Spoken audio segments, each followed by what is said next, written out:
dark-skinned Negroes often turned out to be snitches, and the house slave wasn't always the sellout. The house slave might be one of your best spies, because the best thing to do when you come to any operation, all-out war is gonna come. But before you go to all-out war, you gotta have your inside man. Got to have your inside man. If you read Sun Tzu on the Art of War, Sun Tzu tells you about having native agents. Sun Tzu tells you about having native agents and double agents.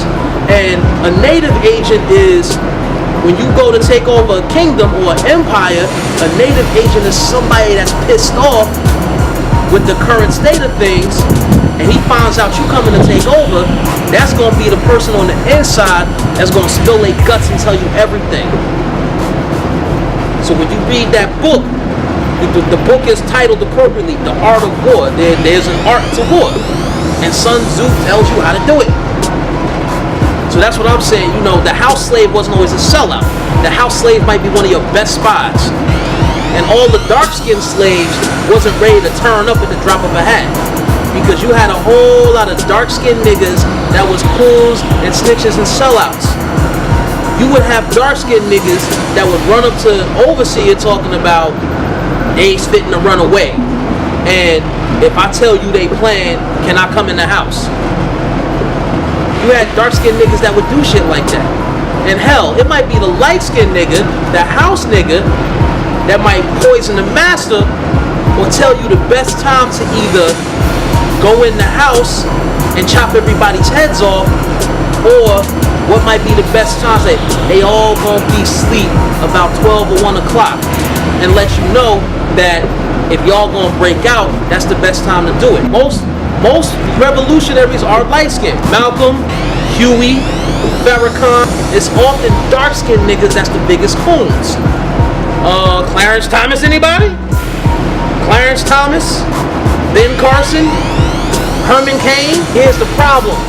You got a lot of niggas these days doing the cakewalk. Here's what the cakewalk was. On the plantation, the master would give a cake to his favorite slave, which would usually be his child by one of the black women on the plantation.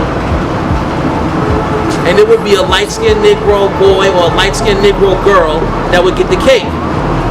And the dark-skinned Negroes on the plantation would do some real funny-looking walk like they had just shit on themselves trying to get a piece of that cake.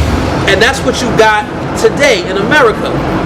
You got 1 or 2 black people that they hold up to high esteem and they put on a pedestal, and everybody else is doing a cakewalk or selling their ass,